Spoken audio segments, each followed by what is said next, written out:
as well as Mr. Ahmed El-Bashir, who is the director of this Directorate of Citizens and Diaspora, who is also with us.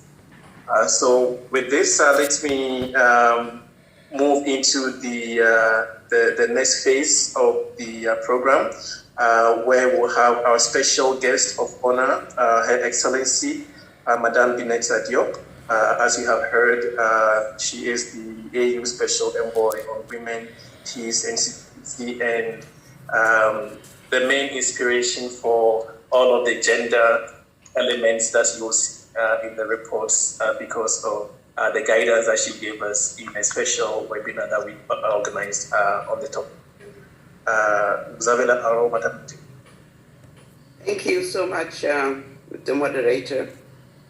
Your Excellency, Ambassador Laijo, my brother, the African Brotherhood, and who is a Chief of Staff of the African Union Commission. Thank you for launching this excellent report. Let me also recognize Mr. Denis Kode, the Acting Presiding Officer of ECOSOC, Mr. William Carey, Head of ECOSOC Secretariat, the chairs of ECOSOC Cluster that are present here, my fellow panelists, but also members of civil society, all present here, ladies and gentlemen. It's an honor and a privilege to participate in this official launching of the ECOSOC policy report on COVID-19 pandemic, the response and recovery. Allow me first to congratulate ECOSOC part leadership and the team who conducted this webinar series, whose results are presented today in this excellent, and I say really well done for this policy report. When I contributed, as you mentioned, to one of the ECOSOC panel on gender integration in COVID-19 response in Africa, which was organized together with the African Development Bank, I highlighted key factors that are impeding on Africa development agenda, touching on the human dimension. And I'm not going back to those human dimensions, just to look at the health, the impact on the women, the social and economic dimension, and the impact on the women who are infected. Africa is a continent where we have the ratio 50-50 almost of women and men that are infected at the same rate. But the impact on women is much more than on the other gender.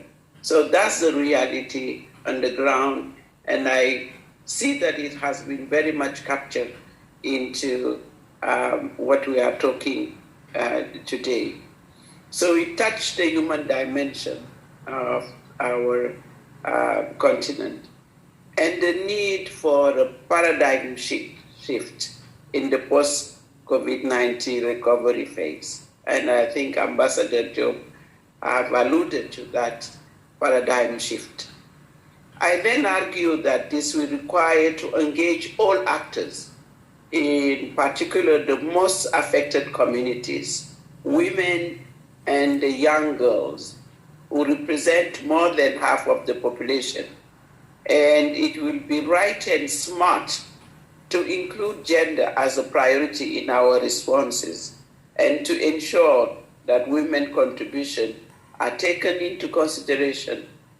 And I also highlight a recent report that have proven globally that when women lead, they tackle the pandemic better.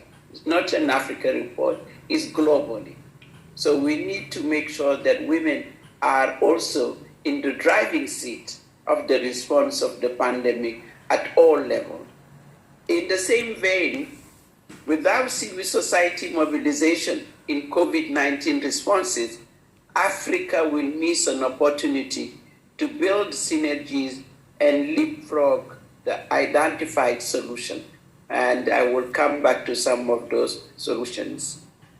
The webinar hosted by the AU Gender Directorate, and I salute the effort of Victoria Maloka and her team, and my office, Dr. Butera and his team, bringing together with the office of the chairperson of the African Union, Musafaki Mohammed, bringing together women ministers of foreign affairs, minister of gender, women leaders, women-led organization, and young women. I think that have testified to those prerequisites to build a more inclusive society and to build back better. And thus, we need to build back better. This is time for a great reset.